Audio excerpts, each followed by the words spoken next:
ang kwento ni Jess. Isang dalaga na nag-aakala na sa gitna ng kanyang panalangin, para lang mapagtanto na ang pag-ibig ay hindi makikita sa templong puso.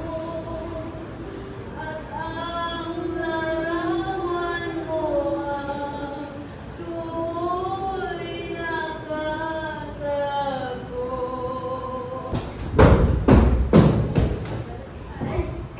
Lord! Ewan ko man eh, Lord! Wala pa dyan magkayuyab, Lord!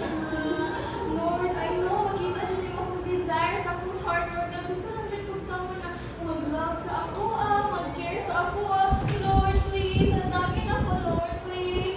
Ingat sila, Lord, kaya if mag-college na daw, kaya magkauyab daw, pero ako kaya wala, Lord, please, please.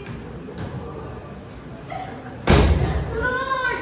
What if hanapin ka na yung mag-uyab, Lord, tas ikaw na nag-center sa aming relationship, Lord? Like, I will still be consistent with my prayers of devotional sa imo, Lord, please. Sleeping ako, Lord. Mag-sleep sa punta, Lord, na anak tomorrow, ha? A moment so unexpected. Two hearts begin to collide. Sabi nila,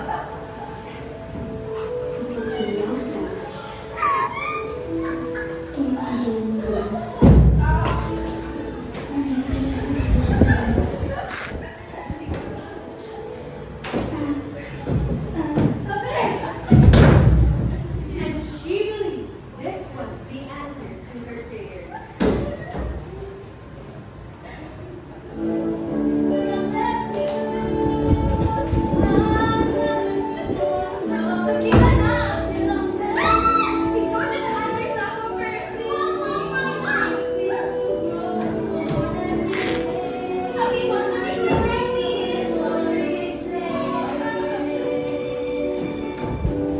My strength, ikaw din ako happiness, my world and my everything.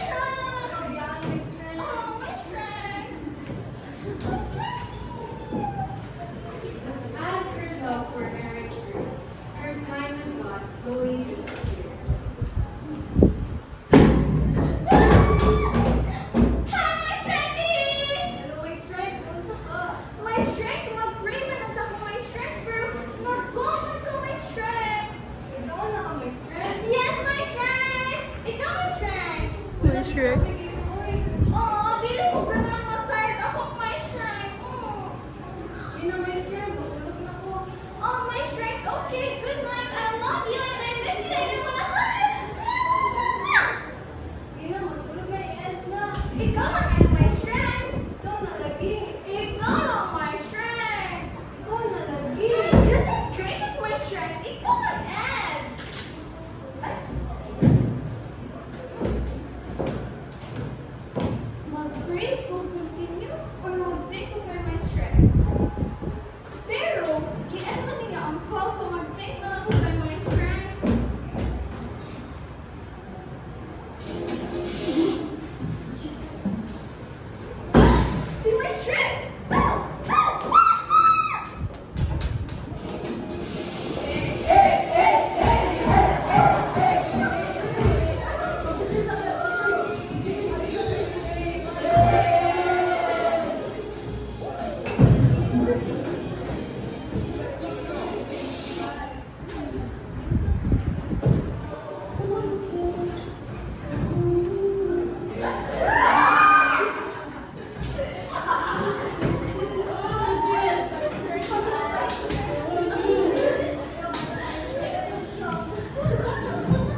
temporary love fades, but God remains forever.